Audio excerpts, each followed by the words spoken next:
I'm Justin Lee, and this is Michelle Ibanez. We're first-year fellows at the Department of Homeland Security, Science and Technology Directorate in the Data Analytics Engine. We'll be talking about our first-year experiences in the office, some of the technology, and the applications we got to work with. And unlike the previous one, we're just going to split in half, which makes it easier for the coordination with two people presenting. First is a brief overview. The Science and Technology Directorate is the research and development arm of the department. On the other hand, we also don't have as much funding, so it's more of exploring existing technologies for the particular application. So generally in support of the mission, which is to secure the homeland. So these are example areas that they've been involved with. The office we're in, the Data Analytics Engine, as the name implies, sort of. We look at data analysis, so we have like a hardware enclave, but it's a lot of supporting other components in their missions. So two example engagements are like social media for hurricane response, or counter-proliferation or export controls was the second one. Some of the stuff I've gotten to work on, I got to work on a lot of blockchain stuff while I've been there. I helped organize and run an internal DHS workshop on explaining what blockchain is and how does it work.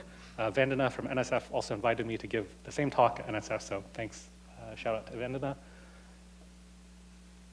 I also looked at can we use newer, other technologies as well. So I looked at augmented reality applications for security screening. So managed to have engagements, got to play with a HoloLens, not actually develop it, but got to see it at least and put it on.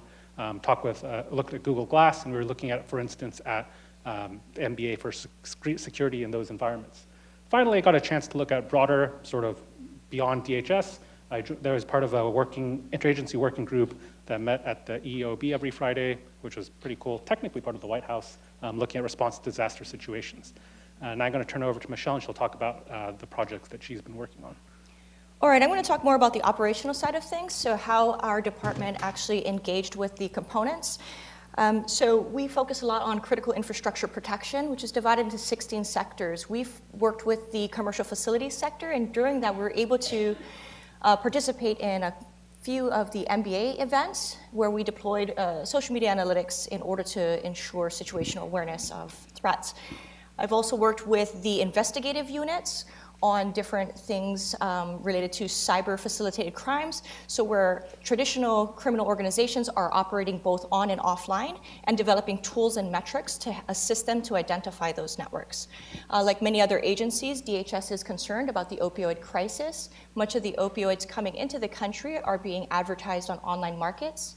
So we are looking at tools to scrape data from these open source spaces in order to identify the supply chain and then figure out ways to disrupt the activity and intercept the drugs that are coming into our borders. So over the first year, we were able to work on a broad range of different topics. We were able to look at not only emerging technologies, but we were also able to test those tools in a real-world environment, which was really interesting to see both the research side and the application. Thank you.